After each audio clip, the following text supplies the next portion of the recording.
The Bring a Trailer podcast. Hello, everybody, and welcome back to the Bring a Trailer podcast. Alex Porter here in our San Francisco headquarters, joined by Tyler. And Tyler, should we do it? Let's do it. You got a little spill. I got a little foam on the mic thing. Cheers, here. buddy. It's a beers pod. Cheers. I love it. We haven't had a beers pod in a long time. It has been a spell. I feel like we've just been so serious Too lately. serious. Too serious. Although Gone in 60 Seconds wasn't that serious. Gone in 60 seconds. I love the kind of the head bashing back and Oh forth. man, I would not have expected No. that me and Cam would be the ones Totally. to be for the old one. And then you and Beck, who I figured would just love the 70s and 60s style of LA, were all about the new one that was on set. I mean, it was just whatever. We don't have to talk about it. No, again, I think it was age. I was so surprised. It was age-based, I think, because Beck and I were at the right age when the Nick Cage one came out. Mhm. But I mean, I don't know if you looked at our site post. We got more engagement than we usually do, and it was all pro 1974. I love that. Yeah.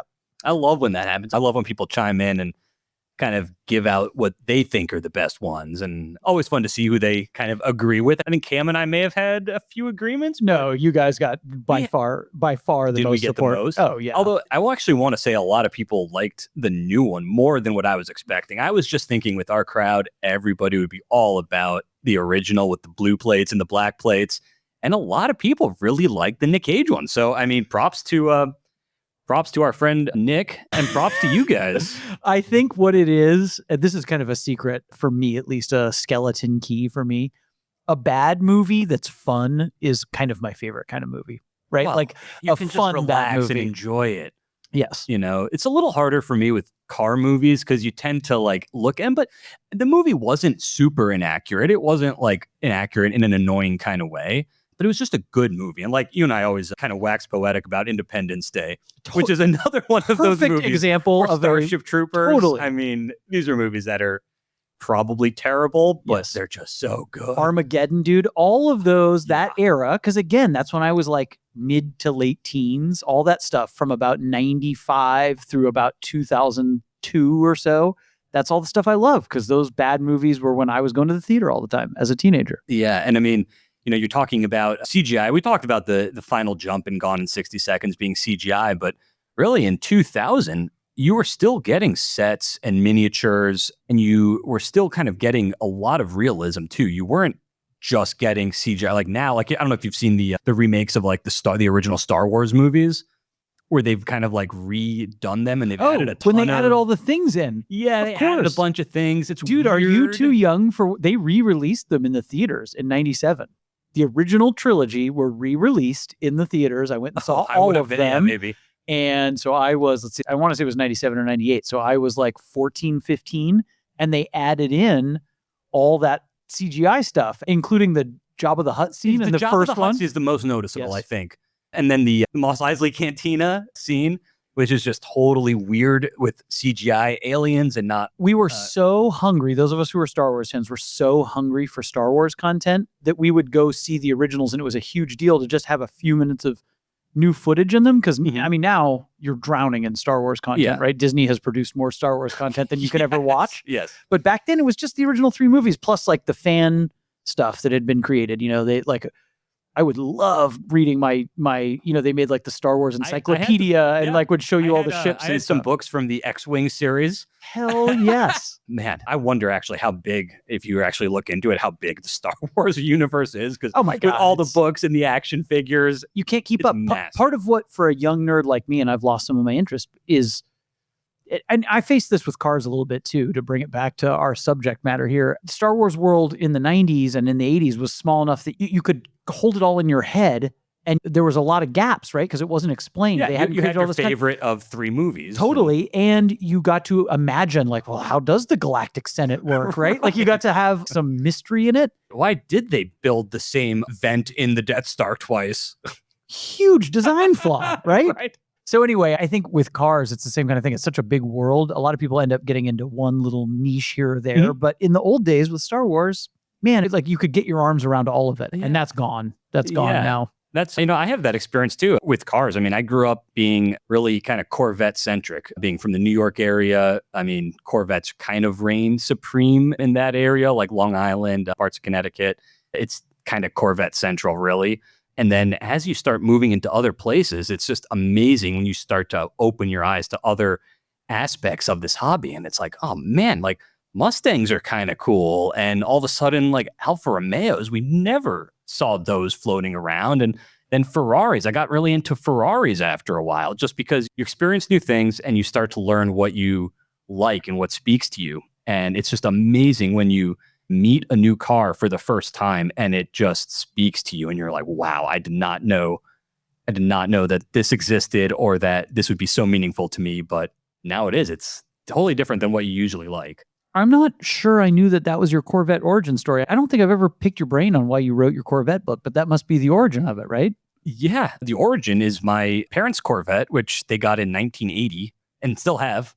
What year? 66. Wow. 66 small block. They found it in I don't know if it was in a barn in Wisconsin, but it was in coupe or vert? It is a coupe. Okay. And kind of just awesome story about the coupe. But when they brought it back from Wisconsin to New York, and that was my parents' car in New York City. So that it lived in the garage. I think we got the Christmas tree in it one year. Wow. And when I was a little kid, they put a jump seat in the back. If you can imagine the coupe with the window and everything, they put a sideways like a tractor seat. And they bolted in a lap belt in the back to, I don't know what it would have been bolted to, but the body or the frame, even if I was lucky, that was me and my parents. That was our car.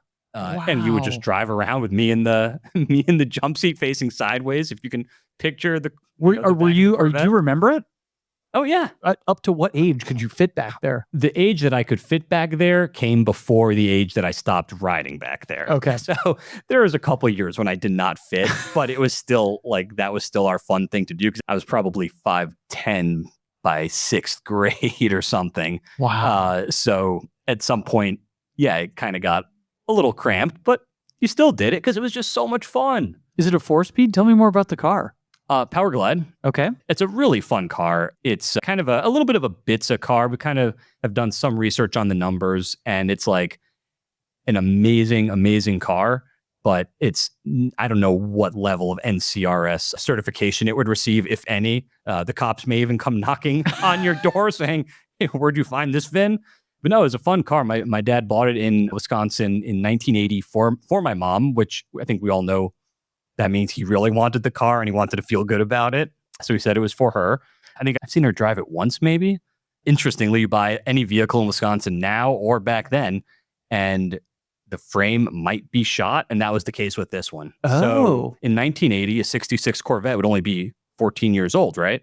So this was actually one of the first C2s that had a kind of total frame replacement done on it. Wow. So Kevin McKay from Corvette Repair, who I wrote my book with, my dad brought the car to him and he put some articles together for Corvette Fever magazine just because it hadn't really been done. A 14-year-old car shouldn't need a frame replacement. So it's like explaining how to do this thing. Yeah. Unless it's from Wisconsin. And now it's been done so many times. But yeah, I'm sure. Yeah.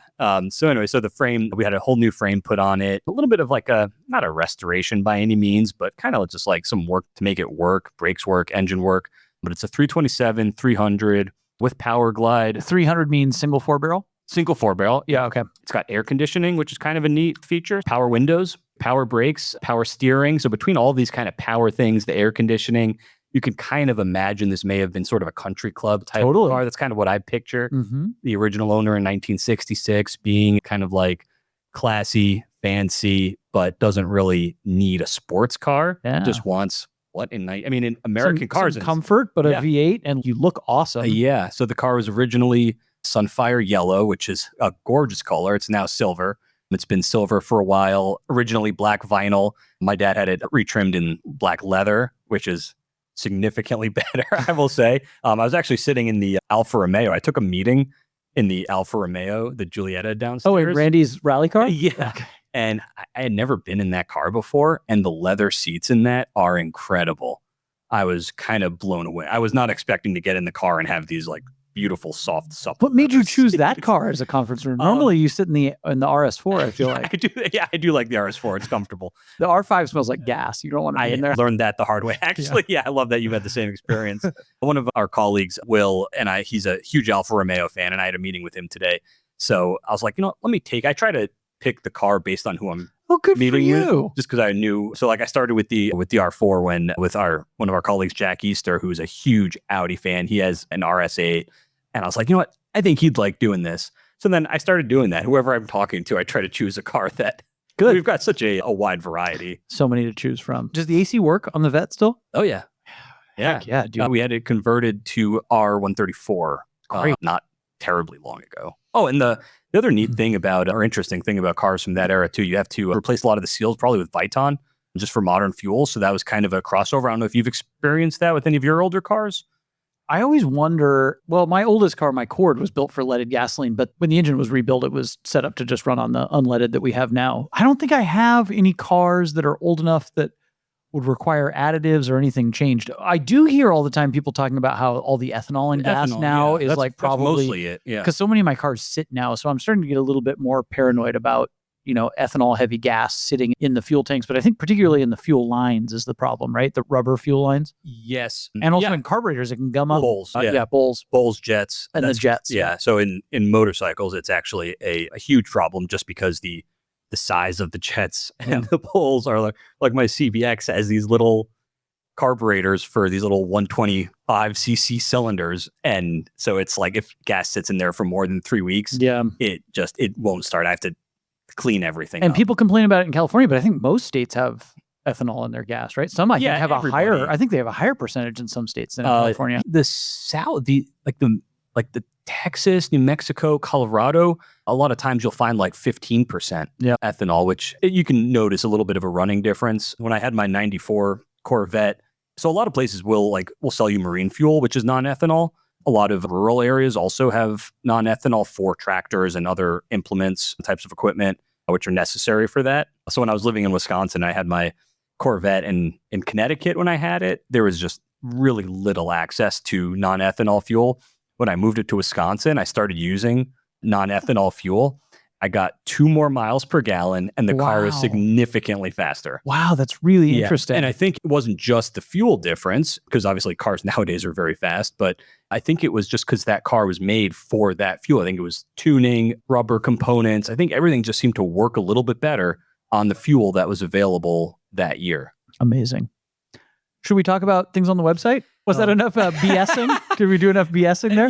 We probably did enough, but I know you and I could go for a lot longer. We really can. Wanted to. We really can. So a couple big things we want to talk about. I mean, maybe the headline thing to start with is 250,000 live right now. The reason we're having beers is it's 5:00 here on a Thursday. We launched a new episode today. It's a rerun of our first 1-year game, Tyler, which you weren't on, but you've been part of a couple of those. It was, 1967. That's year, if you're going to rerun a year. It's the best year. It probably would be that one. I re-listened to a little bit of the episode, and I was so kind of nervous about rolling out the game, and Randy's clearly irritated with me.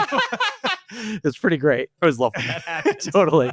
I was probably sweating bullets. Anyway, so I was going to ask you this question. I started my first day, lot 1400 something was ending. So I've been around for 248,500 listings. You remember what your early? Yeah, it was 25,000 or high 24s. So you've been around for 225. 25K. Yeah. That's amazing. Yeah. That's amazing. And honestly, Alex, congrats to you and the rest of, especially our senior management folks who've been around. No. Well, to everybody, right? To the folks thank you for folks who just started this week. We had 4 new folks start this week, and it's really a team effort. You can't do this without our team. No, it would be impossible to do with any other team. I think that's why no one else does it, really. But I do think that congrats have to go out to you and Randy and Zach and Howard for getting to this milestone, because when you guys all took a big leap with auctions 1, 2, and 3, and in your case 1,400, I mean, it wasn't like a known thing what was going to happen. When I took the job here, I was like, I'll work for a couple of years and it'll all fall apart and I'll go be a school teacher. So I mean, how many auctions were we running a day when you started? When I started, it's hard to remember. I remember Randy getting really stoked when we got to 40 a week, and that was 4 days a week. But when I started, we were running 3 days a week, and it was maybe 20, 25 cars. I mean, like, it was Randy, Howard, and Zach only, and then a couple contractors. Chris Baxter, producer of this pod. Right, Shout out to him. He was a writing listings contract. Chris Cushing, who's been around forever. Yeah. He was writing listings, and I think those are the only, I don't want to leave anyone out, but I think those are the only folks still around from that era. They were both contractors at that point, the 2 Chris's. So there were maybe 7 or 8 people total doing it, but only the 3 people in the office, Randy, Howard, and Zach. And I just didn't think it was gonna, I didn't think it was gonna be a going concern. That first day, I've talked about this before, Randy and Gentry listed their own Ferrari Dino, which sold for $250,000 or so. And that was a huge result at the time. And it was no reserve. And I remember Randy and Gentry being a little nervous. Gentry, our co-founder, along with Randy. Yes. You sold your NSX at no reserve, didn't you? Yeah, but totally different. That was last year. I know, a lot more confidence. I don't know if I would have. I've sold stuff at no reserve, so I know the feeling that they have, but at $250,000, it's a little bit of a difference. I don't know if I would have done that in 2016 either. I did sell my first car ever in 2017, and I was too scared to do a no reserve. That was a Karmann Ghia. It only sold for $10,000, but I had a reserve on that because shows how much faith I here had. We are talking about reserves and money for a car. I mean, this is also like your life we're talking about too. I mean, for anybody, for you and Chris and Chris, like to just start working here at that when you won't even list your car, your $10,000 car and no reserve. My wife was a little bit like, this is quite a risk. I was a stay-at-home dad. My wife was a little like, what are you doing? Like, you need to watch the kids. This is like not a real job. Yeah, I mean, I'm even a little concerned about like what you're doing. We should talk about 250K a little bit. Are you a 288 GTO guy? I mean, yes. How could you not be? I'll ask you this. You probably talk to more people about this than I do. Do 288 F40 and F50 people tend to group into those categories, or do you kind of like all of them? How does that? I don't totally know. My like anecdotal impression is that the F40 is the one for most people, and for people roughly our age, a little bit older, a little bit. I'm a 288 GTO guy. Yeah. I always gravitate towards the original, right? Like Zach loves his 997 GT3. I was like, let me get the 996. He loves the like .2 NSX. I'm like, I want the original with no power steering and a fixed roof and all that. So to me, the 288 is, well, because I love 308s, obviously. It's like the ultimate, it's the stretched 308 with turbos on it and everything. It's a little more cobbled together. So even I will admit it's maybe not quite as aesthetically pleasing as the F40. Right. But it feels a little more prototypey, so I like it. I'm probably going to offend you and a lot of listeners. I don't love the F50. It's an amazing car, amazing engine. I don't like the way it looks very much. I much prefer the 288 and the F40. Yeah, that'd be my number 3 as well. Yeah, all of them are great. And it's getting better with age, though. They're all so. Maybe they. I didn't love the Enzo when it came out, and then there was one a couple months ago at the Motoring Club Cars and Coffee that we co-sponsored, and then this weekend for Father's Day, I took my son Enzo to Auto Vino in San Carlos, which I just was like, where's a Cars and Coffee on Father's Day? It was great. There might be a few of them going on. I actually didn't find that many. Really? But met Sherry, the owner there. She was great. And she had her Enzo out in front and let my son Enzo pose in front of her. She was really nice and showed us around and opened the car. And man, I'm starting to soften on Enzos. That's now a 20-year-old car. I know. That one also aged well. It was so wild when it came out. But it's compared to modern cars, it's simpler, right? Like cars have gotten so busy with wings and vents and everything. The Enzo, even though it's still a little pointy, it's not as crazy as it used to seem. It's starting to look more, it looks more like an F40 than whatever Ferrari's supercar is. I think it's called the F80. I don't even know. F80? Okay. But yeah, the F80 looks like Speed Racer or something. I mean, it looks like a Matchbox car. Yeah, and I mean, I don't mind even I kind of like the 812 series and some of the other modern stuff. But yeah, for me, the 288, there's something about seeing that transaxle just kind of like hanging low in the back. Totally. So the big change on the 288 is, so the 308 and even the 328, it's a sideways motor with the transaxle next to it. And on the 288, that's why they had to stretch it. It's north-south. And then the transaxle sticks out on the back. Sure, okay. Like a race car. And then you see it on 348s and 355s, I think, a little bit, which they go north-south on the V8. But where you really see it is on the Mondial T. So the original Mondials are the motor, like out of my car, sideways V8. But then, this is so crazy, they did this. The late Mondials have a north-south engine, like a 355. And because the transaxle sticks out the back, it's almost all the way back up against the bumper. So you see that thing, which I also love. You see the back of the transaxle when you're looking at the back of the car. Would the Mondial T be turbo? Is that no? The T is it's something about the engine configuration when they change the Mondial, and it makes it so the transaxle, instead of being next to the engine, sticks out the back. Yeah, but on the 288, it looks so on the 288. Good. Yeah, if you just look at the fins on the quarter panels, it's just you kind of know you're looking at something different. God, I highly recommend so to listeners Harry Metcalf, Harry's Garage, my favorite YouTube channel. I think I've mentioned it on here before. He's based out of the UK. He has no agenda. He's not selling anything, but his walk around and drive video of a 288 is incredible. It explains all that history all the engineering behind it. And it's an amazing car. And it's from one of our great local partners. Yes. Maybe how long this has been in the works, but everything like really came together. And I know some of what went into making this happen between actually being able to secure lot 250,000 with our scheduling team. I think they were monitoring every auction and then like, okay, we're at 249,999. All right, click it. Yeah. Huge shout out to everyone who was involved. A lot of people. Ryan Zaman, the scheduler behind it, had to do some finagling. But 1600 Veloce, this local partner, one of our top sellers of all time and great people, they kind of wanted to be part of this big milestone and made sure to secure the car and do this amazing presentation. Shout out to Anthony, Diane, their whole team for doing such an incredible job. And what an exciting car, and our first one, right? So it's a rad milestone. Yeah, I know this one among the staff, the 288 was kind of still that. This was like that reach car. This is the one where totally, it's like we've got the Veyron. I think you've been on these pods where every once in a while we ask, we're like, what are some of the stretch cars that we've never listed that we would like to? And I think this was one of the ones. So amazing. Also, I hadn't looked today, up to $6 million.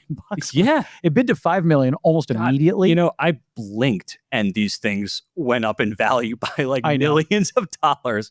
I don't think I'm not blowing up his spot because it's on the video, but Harry Metcalf, when he's doing the walk around on the one, he said he wanted to buy one. I want to say it was in the early aughts, mid aughts. Okay. And I think he said he bought a 550 Maranello instead. And I think he said it was 150,000 pounds was what he could have bought a 288 GTO. Yeah, that sounds about right. Well, we were just talking about this on 300 Gone in 60 Seconds podcast with what they were talking about, where you go into the Ferrari dealer and it's like, do I want the 550 Maranello or do I want a 1967 275 GTB 4 cam? I mean, totally. Like, it's so peculiar to see now. I actually got to get a ride in a 288 before, which was really cool. Yeah, and another reason why I love this car. And I'm kind of curious if like you put turbos on a 308, if that kind of gives you the same feel. But we had somebody who put turbos on a 308, but I don't think it did.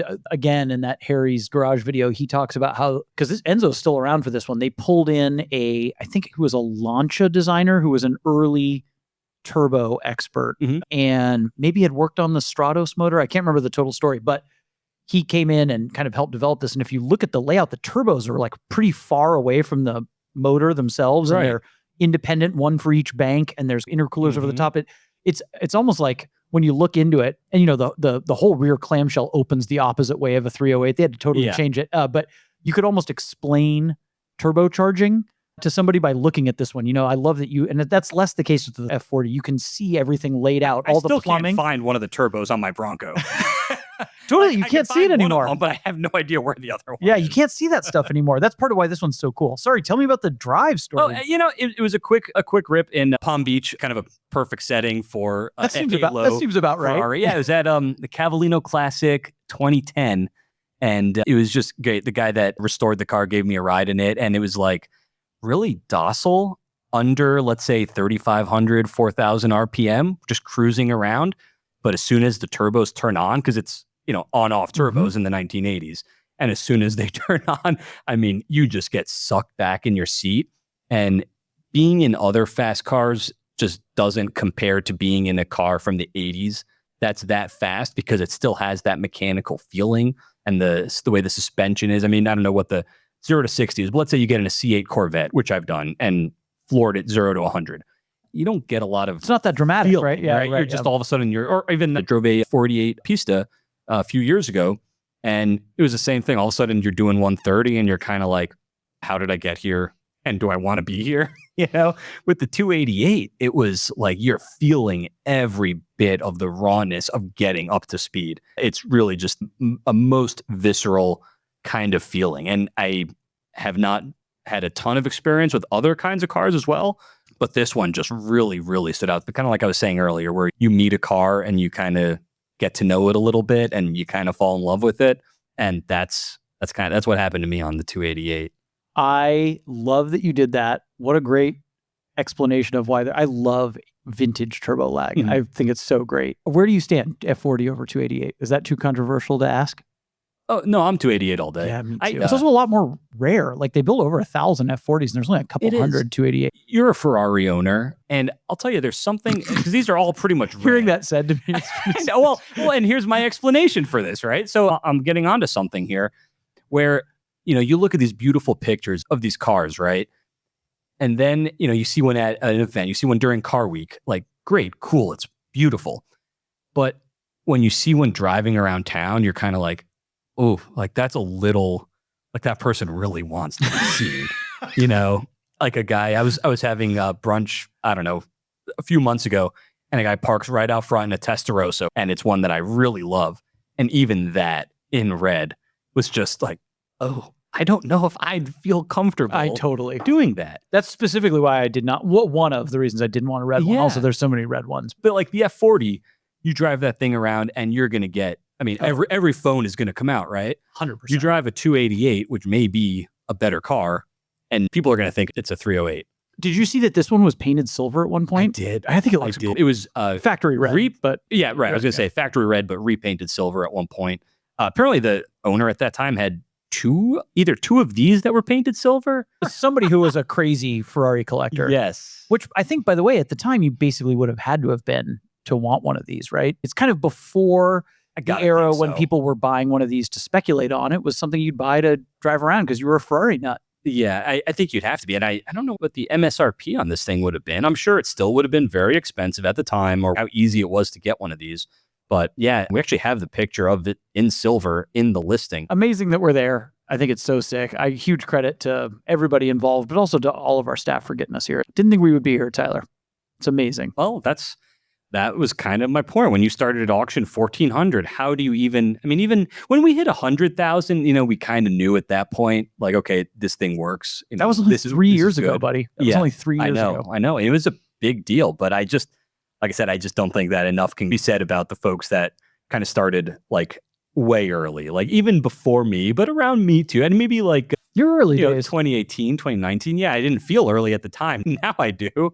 I think about like the folks that joined kind of believing in the vision. And everyone here is so humble, but believing in your vision and Randy's vision and Howard's. This is a huge reason why so many of us work here. And at 250K, we can be pretty sure this is a business that's going to last a long time. It's an industry. It started a whole little industry here. Not even little maybe anymore.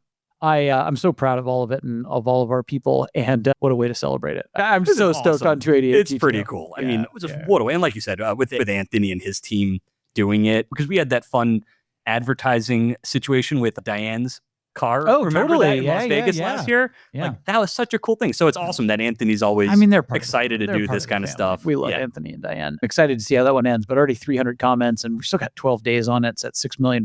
It's pretty mind blowing.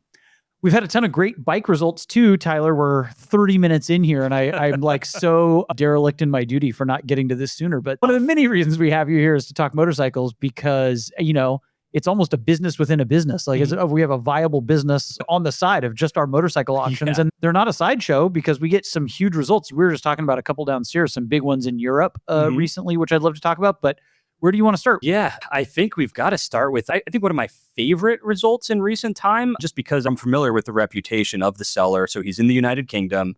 Anthony Godin, his username is MrGodin, and he's got a wonderful dealership and facility. Do they restore too? They're kind of famous for these bikes, right? Yeah, but they are primarily sales. Okay. And the UK is also just a amazing central point for vintage motorcycles. Vincents and Bruffs and all kinds of good stuff. Yeah, it's just such an important part of that. Or just like, maybe the Harley world is here. It's a huge part of, I would say it's probably a higher percentage of the kind of general automotive. What accounts for that? Is that because there's so many famous motorcycle brands that are there and some of those bikes remain in the country? A lot of it is that. A lot of it is just Europe still uses motorcycles as transportation.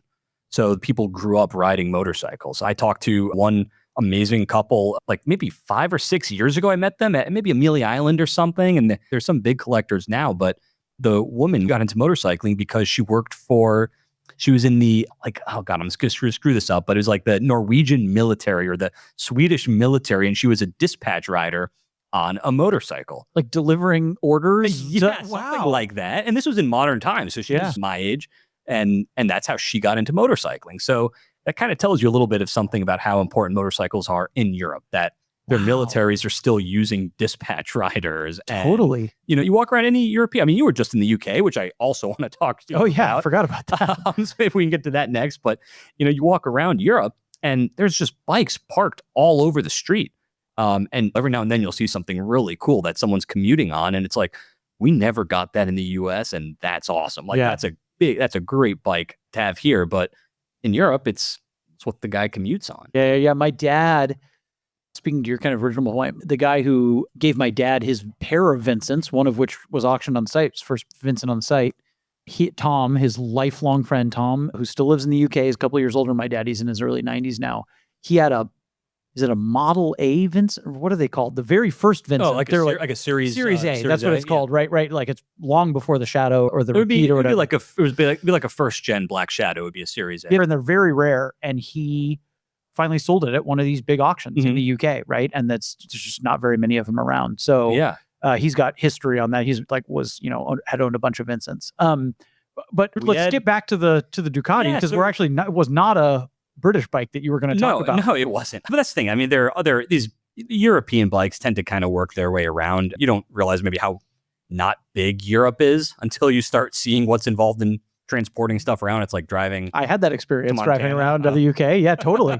But yeah, this Ducati was fantastic. It's a 73 750 Sport, which I don't know if we got that many in the US, if any, in 1973. Would this be similar to a 900? No, well, totally as soon as this different popped animal. Up, it was beautiful, but it has that same thing that you and I have talked about on the pod before, the L twin, where the forward cylinder leans into the wind. I love it. Yeah, this would be a slightly different animal. This would kind of be somewhere between a GT 750, which was kind of their base, the base twin in the 70s. The 750 SS would have been the bike in 1973. This is kind of like the gentleman sporter. So you don't need a race bike, but you want something that'll get you around quickly. So this would have been it. And they really did not make many of these, which is kind of interesting. In fact, we say here in the listing, one of 735 units produced for the model year. So it's very aesthetically beautiful. And this one in particular had a fantastic color. I know. It's everything is orange. So good. Dual front disc brakes, alloy rims. It's got everything that in 1973 was top of the line. Yeah, I was going to ask, would this have been not maybe cutting edge, but would this have been a pretty serious bike for the day? It would have been. Oh yeah. Yeah, it would have been cutting edge in 1973. Motorcycles really didn't modernize until the mid 2000s. Okay. So in like the 1990s, you were still seeing maybe 70s, 80s kind of technology. Motorcycles modernized way later than cars did, which is kind of cool. So you can get some really neat stuff later on. But this one sold for £28,000. And I believe the buyers, not in the UK, but in the EU somewhere, which is really neat. Awesome. To kind of see transactions occurring over on the continent rather than kind of everything coming to America. Not to jump the gun, but talking to some folks in the UK who were so delightful and lovely. A lot of folks asking me about, like if you put it on BAT, it's to an American buyer. And I'm like, no, a tremendous number of the things we sell in the EU stay in the EU, or even if they're in the UK, stay in the UK. Like over 50% by our calculations of things that are sold there stay there. Yeah, I believe it, because there's a huge market there. Yeah. And that's especially with motorcycles. That's just one of the things that I'm most excited about with working in the UK. And we've like teams of people working with UK sellers right now, which is kind of cool. So we're kind of like fully invested in that. We had a Vincent there too, right? I never missed an opportunity to talk about a Vincent. I know. The Vincent did not sell, but the owner is just a lovely enthusiast. We also have a Black Shadow live too, don't we? We have, we do have a Black Shadow live. When it rains, it pours, Tyler. We've had a lot. Oh my God, don't even get me started on that. Two Vincents don't make a right. Is that what's next? Isn't that a line from Gone in 60 Seconds? No, sorry. Yeah. We sold an amazing Black Shadow for $120,000 from a wonderful restorer, Big D Cycles in Dallas. Is that a Shadow record for us? Yeah, it is. Okay. Yeah. So the previous record was another wonderful bike from one of our friends in Boston, sold it. And that got to 105, or 110. And it had a really neat Quaife 5-speed transmission. Oh, interesting. Long-term ownership. So that bike to me was kind of the high water mark. And it makes it a little more rideable. Is that the idea? I mean, they're already actually pretty rideable, but yes, it makes it way more comfortable. Any modern motorcycle rider can get on and enjoy it. But this one was just that we sold just now, not only ran beautifully, but it was just absolute jewelry. So, Yeah. I mean, it was just, if It you were was like going a to museum bike. yeah, all the numbers were there. The certificates were there. It was like, if you were going to do it, spend the extra money and get this one. And then that seller also restored another one that's got some frame changes. So it's not the exact kind of high watermark as They're the almost previous never one. matching. That's what I remember my dad saying. That is Vincent's. They kind of, people pieced them together, and even Rapides and Shadows got Well, mixed. because of the whole frame situation. So like the one that we have live right now, which I think which closes in 2 days. In 2 days, we actually have one of our best motorcycle days ever closed. Oh, interesting. What else is on the docket? So we have that Black Shadow, which is very cool. We also have a bike that I personally know and really, really like. I've seen it a bunch of times, and it's just one of my dream bikes, is the Steve McQueen 1931 Harley VL. Oh, I saw this. I thought of you immediately because it's your bike and the history. Yeah, I just love 1930 to 1933 VLs. I just think it's the most beautiful Harley-Davidson design. I think it's the best looking motorcycle, and also the best paint schemes were in those eras. So everything about the bike itself, it's like, you see people selling Steve McQueen stuff all the time, but like, it's not always something you really want. This is kind of like the Steve McQueen history, and it's a bike that you really want. Oh, it's Dean too, so it's an amazing seller also. Yeah, he's going no reserve on it. I don't know how much motorcycle experience he has. He was kind of fun to work with on this one, but all the best to him. This one closes in 2 days? There's one thing on the handlebars, but it's almost all foot control for this. You'd have a throttle on the right and ignition adjustment on the left. And then also on the left, you would have the front brake. But it's very simple on the bars. Yeah, that's it. I think on the left, you also have an ignition cutout switch. So it's like a grounding switch. Is this a factory paint scheme? For listeners, it's kind of black, and then but it's got kind of a swirl on the tank. It's great looking, almost Art Deco. Yeah, it is. So it's a really interesting thing that I love. I'm sure we've talked about this before, Alex, so I'll make this quick. But in the Depression era, in order for Harley to sell motorcycles, because people weren't buying them, the only way to make them interesting was to put these fun paint schemes on them. Oh, that's interesting. And do you know Auburn did the same thing when Elkhart bought the Auburn company? He took a bunch of unsold kind of drab colored Auburns, and the way he got them sold was he just painted them in bright colors. So this is what they can, and this is kind of the beginning of Harley's kind of legendary paint concepts that you see today that kind of carried through to this. So these are the lowest production years. So like 1933 was the lowest production year. It also is the only year for this kind of really neat Art Deco like eagle. So like this twirl that you see kind of becomes an eagle head. Oh, interesting. Yeah, I can see how it could morph into that. Yeah, with a beat. And it's just those years have the best paint schemes. And that's why they did it, to sell what motorcycles they could. So they're super rare just because of production. Because McQueen had this, does that mean it already would have been kind of collectible and iconic even in the 70s when he would have bought this? Yes, it would have been, but the numbers in the 70s on these bikes were nothing. I mean, this would have been a few $100. So he was ahead of the curve. He knew that this was a stylish, interesting piece of a lot of things. There weren't people collecting the kinds of bikes that he was, the Indian 4s, the Hendersons. He just weren't getting collectors at that time.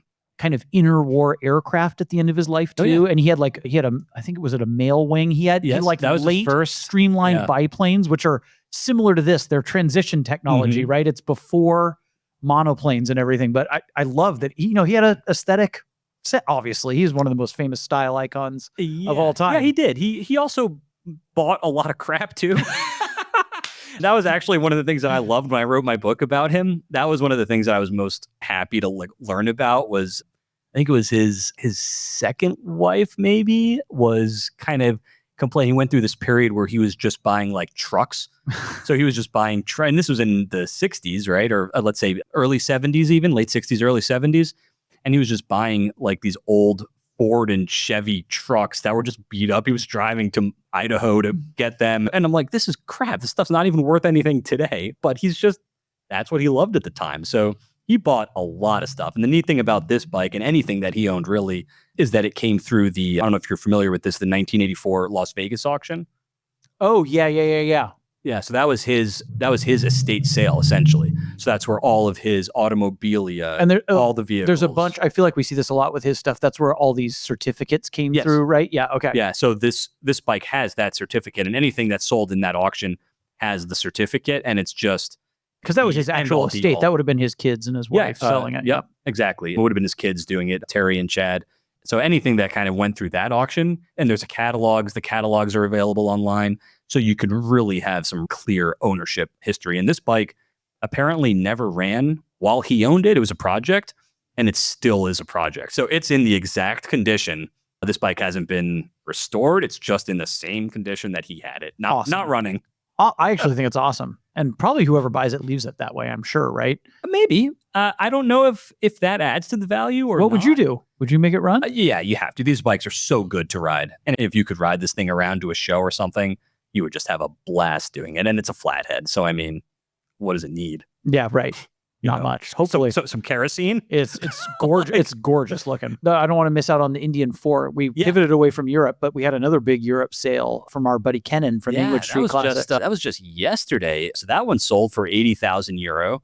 Just yesterday, a wonderful Indian 4. It was in Denmark forever. So it was built in Springfield, Massachusetts, and immediately sent to Denmark. And it was largely with one family for something like the last 50 years, I think. Do you know if that would have been a common thing? I mean, that was a high performance bike for the day, right? So I can't imagine it was. I've got to think that whoever bought it and brought it over there originally they had to have some kind of interest in special motorcycles. Yeah. It would have been one of the fastest bikes in the day, but also 1931, I mean, you are talking about Brofs. Yeah. You're talking early BMWs. You're talking about some really good but nothing with that big straight 4 in there. Nothing. Yeah, right. I want to say there was a couple small European brands that used 4s. We've talked about the Ace and some of those other ones, but those were all American, right? Was there anybody doing American. A 4 in Europe? You think there was? Yeah, I can't remember, but it was like way early. There was almost like in a bicycle frame. Yeah. I can't remember who it was, but it would have been a big deal for someone in the Netherlands to have an Indian 4 back in the day. I mean, you would have been the boss of the roads. Yeah. And like you said, this was the family for a long time, and it's kind of an unrestored bike, right? Yeah, same kind of deal.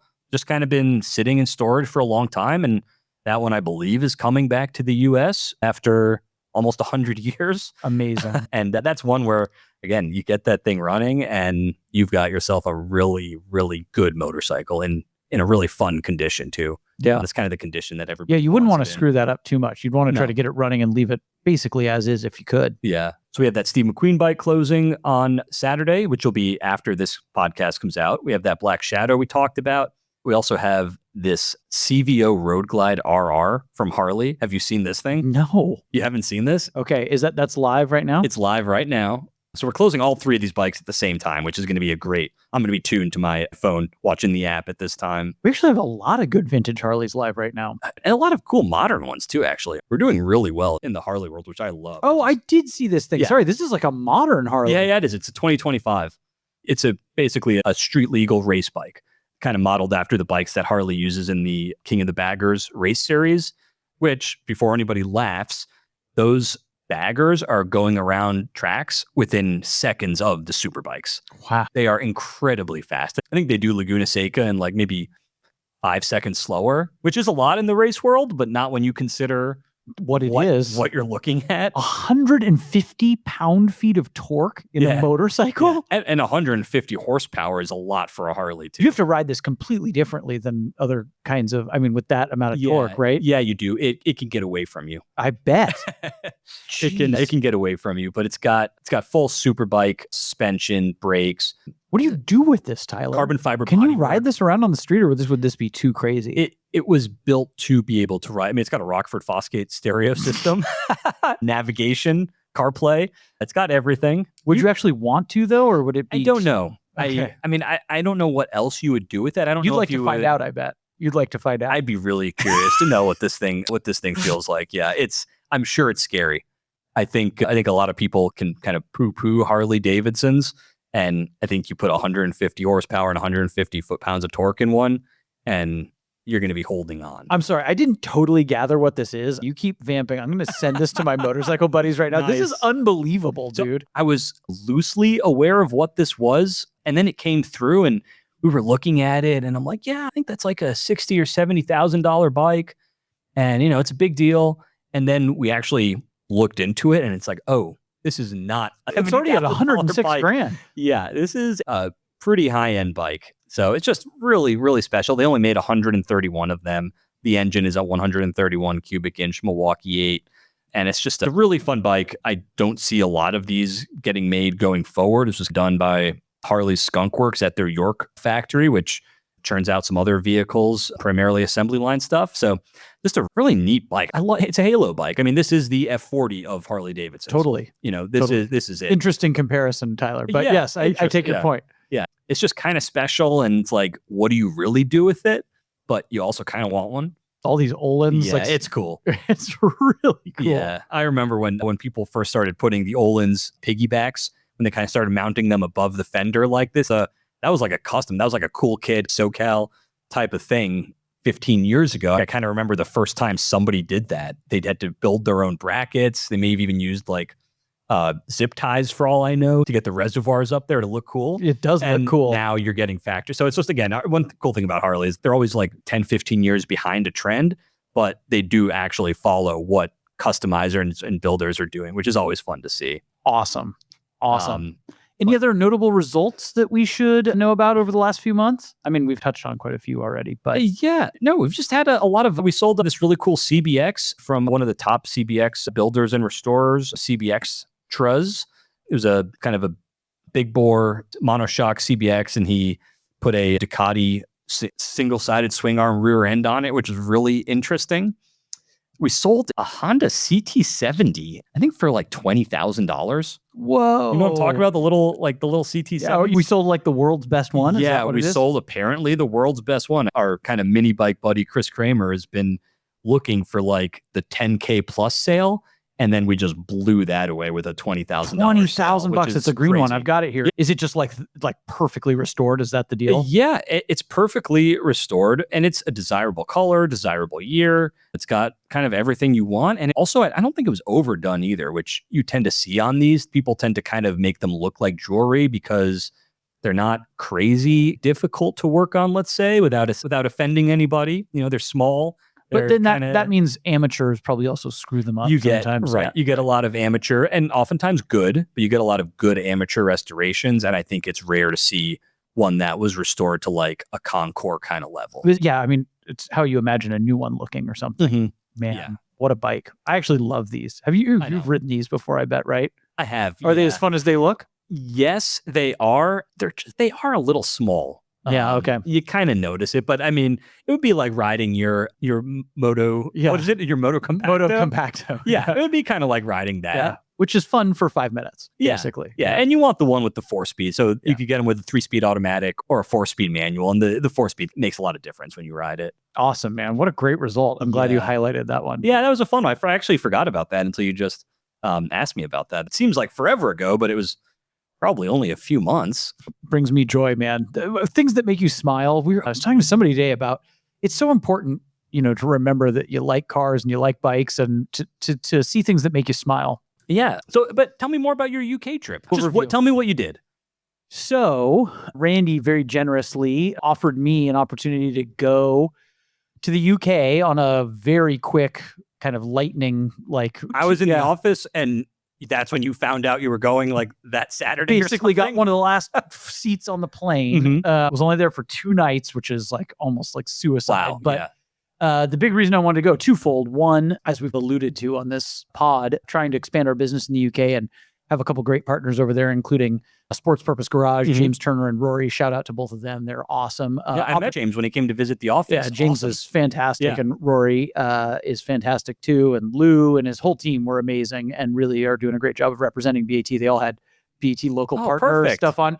So an opportunity to see their facility and Bicester Motion in general, where we had an event a couple months ago and where we're going to have another one, was awesome. And just to see the UK and to see some interesting cars. But then the big don't want to miss it thing was a chance to drive Goodwood. Oh my God. Okay. Yeah. So didn't want to say no to that. And my wife very generously was like, hey, you can't miss this opportunity. So you should go. So jumped on a plane last Monday. So like 10 days ago, crammed into a middle seat in the back of the plane and like couldn't sleep. So landed in the UK with no sleep at like 7 a.m. Nice. Took a cab out to your point, everything's so close. You can take a cab from Heathrow to Oxford. Oh my God. So did that. Sports Purpose facilities at this really cool place called Bicester Motion. Bicester is just a couple miles outside of Oxford. It's an old RAF base. Rory told me, I think there was I want to say it was a Bristol factory there, but there's a bunch of big hangars. There's still a semi-active airfield. And then they've turned all these old RAF buildings into a bunch of, they're like all car themed, all these car businesses. So there was another consignment shop, there's Sports Purpose. One of the big tentpole auctions was right next door. There was a 330 GTC and an F40 sitting right next door. Okay. Got to see all the rad cars that Sports Purpose is putting on the site, plus some other cool cars that they have on premises. It was a gorgeous day. So hung out there, kind of bothered Rory. And then James showed up in the afternoon and we jetted down. It's about a 2-hour drive, like 100 miles down to Goodwood. That was amazing. It was my first time ever driving right-hand drive. I was driving a manual transmission. What was the car that you... This is live on the site right now. Honda Integra Type R, which is a little different in the UK, a beautiful one, low mileage one. Drove that car down, shifting with my left hand and following James Turner at statute of limitations in the UK very fast down the A34. Getting used to that. I'm really glad I was following him because, you know, I had a lot of muscle memory to overcome on driving right-hand drive, but the big thing that screwed with my mind is roundabouts. Have you driven through UK roundabouts or anywhere right-hand drive, Japan, Australia? No, I've never driven right-hand drive. Okay, so all the directions you think you need to check your blind spots are all screwed up. I've almost gotten in trouble walking across the street in London. Yes. So I'm never driven there. Glad I was following James. We stayed in an amazing little pub where the food was delicious and the rooms were incredible. Cool. The White Horse. He held court. He has amazing clients, met a bunch of really amazing people. And then the big thrill was Goodwood. Started the day. Of course, it was raining in the morning. And UK, I know all this is going to sound stupid to folks who are used to it, but there's no runoff or anything on the road. So in the UK, everywhere you drive, like, is about the width of your car. So when you're driving fast with, you know, a big hedge on your left-hand side and the oncoming cars, you're basically mirror to mirror with them. But it was a wonderful, I'm actually glad it was like a misty morning. You know, I got the full UK experience. It was about 10 miles from the pub to the track. And then I'll show you the pictures afterwards, right? When you drive through a tunnel and all the stuff I've seen on TV and YouTube a million times. We started the day with a track walk, which was really a track drive, which was amazing. And the person hosting that is a driver who wasn't super familiar to me at the time. He was at dinner the night before, but his name's Emanuele Pirro. He's a former Formula One driver, 5-time Le Mans winner in Audis, R8s and R10s. Wow. Okay. Really enthusiastic Italian guy. And he stopped at every corner and talked to all the people who were doing the track day through how to enter each corner. And he was so enthusiastic. And he's on the FIA Safety Commission. So he's also explaining the history of the track and what's legal and what's not. And I mean, I didn't even know. So it's built around another RAF airbase. Right. And which the airport is still active. So there are airplanes taking off all day, including Spitfires, small airplanes and helicopters. And these Spitfires, which I think are based there, they had 3 dual cockpit Spitfires there that you could take a ride in the back seat of. And amazing cars, a lot of them 2-liter cup cars, which James Turner specializes in, which were amazing. And the highlight of the day for me was getting a ride with Emanuele in the 2-liter cup car that he shares with James. And, you know, these are 65, 66 911s that are, you know, early cars and short wheelbase, and they run on Avon tires. And I was going to say, it's probably tiny little tires. But he's backing it into all this stuff about you can't, these early cars spin on you and everything. He was just backing it into every corner. And he's driving with his fingertips and he's narrating to me the whole time. We did 4 or 5. It was maybe the best on-track experience I've ever had. Huge shout out to James for letting me do that. And then at the end of the day, he let me do one session in he had rented for his sons who were there, who were lovely chaps as well. He had rented an Elva Courier race car. Okay. And I got to do a session in that too, which was great. And that car was slipping and sliding all over the place. I think that was on Dunlop slicks. But anyway, shout out to that instructor, a very brave instructor, not under the roll hoop, jumping in with me and letting me slide that car all over the track in an amateurish way. But anyway, huge thrill. Great meeting our partners. Wonderful to connect with all the folks over there. So many interesting folks in the UK and who showed up for that event, which is a really special event that James does every year for his clientele. Incredible stuff. What a blessed life I live. It was amazing. Well, I mean, you know, the middle seat by the bathroom, you know, you had to earn it, I think. You earned your trip to Goodwood. I may have paid out of pocket for a slight upgrade on the way home so that I could sleep. Smart. But anyway, it was unbelievable. Thanks to Randy for letting me go. And then thanks to, you know, all my hosts over there and everyone I met. It was just a delight. And, you know, since we're trying to expand over there, I felt very much the American, very much the Yank. I believe James introduced me as, and that guy over there is the Californian looking dude over there as Alex from Bring a Trailer. Yeah, I mean, you fit the role. Like if someone imagines someone from California, they're not disappointed when you walk in. No, I guess I lived up to that. But anyway, what a thrill. And what just a stunning facility. And, you know, I may never have another chance to drive around that track. So really a treat. Incredible. And I know we've got a bunch of things coming up in the next couple of weeks too. Yep. So we just had a cup car. I think it's fair. I think it will be live by the time this is out. Amazing green second gen Camaro that anyone who's watched Goodwood has seen driving and winning there. Mhm. That's going to be coming up through Sports Purpose on the site. They've got a bunch of other interesting things. I was just on some calls this morning. We got a bunch of interesting UK listings coming up. So exciting stuff. Oh, amazing. I can't wait for it. It was a big thrill. Thank you for asking me, Tyler. What a charitable thing at the end of the pod for me to get to express how wonderful that experience was. I was so curious about this because you kind of like just went to the UK and disappeared like that day. I know. Like, it was again, it was like a lightning strike moment, but had to take the opportunity. Oh, sounds amazing. Yeah. It sounds like some great people too that were working. Totally. I love that. I That's awesome. think maybe fair to say about James, I'm not sure if he's going to listen to this or not. Many great qualities, but one of the great things is he's a great collector of people, right? So he drove me up Lord March's, right across the street from the track or up the road a little bit is where they do the hill climb, the other Goodwood event. And so drove up there, and of course he knows the Lord himself. And so he's just a great collector of people and full of great stories. And actually, I can't remember if Randy's had him on the pod or not, but we should have James on the pod to talk to him because he can tell you amazing stories about amazing famous people from sunup till sundown. That part was really fun. And of course, at a special track day like this, the people he's got around him, every single person has a fascinating story, runs an interesting business, has a super interesting car. There was a Porsche 910 there. There was, my God. So you must have just been hearing great stories. There was a right-hand drive Carrera 2.7 RS. I mean, like just wild stuff. The guys were driving. Yeah. So really cool. Dude, the UK is fun. We got to get back there, I guess. I know. I guess all the people who keep saying, hey, if you need somebody in the UK, I get it. I get why our staff wants to. We got a lot of people saying that. Totally. That's awesome. Yeah, it was great. Any closing shots? Anything else that we should mention?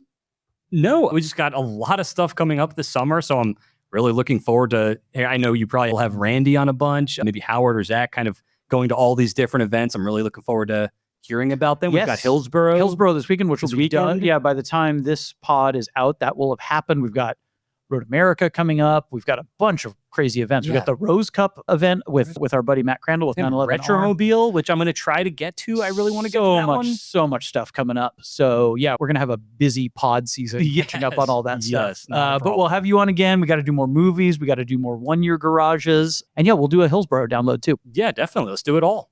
Thanks, buddy, for being here. All right. Yeah, thanks, Alex. And thanks, as always, to all of you for listening. Feedback, questions, concerns to podcast@bringatrailer.com. We will catch you next time.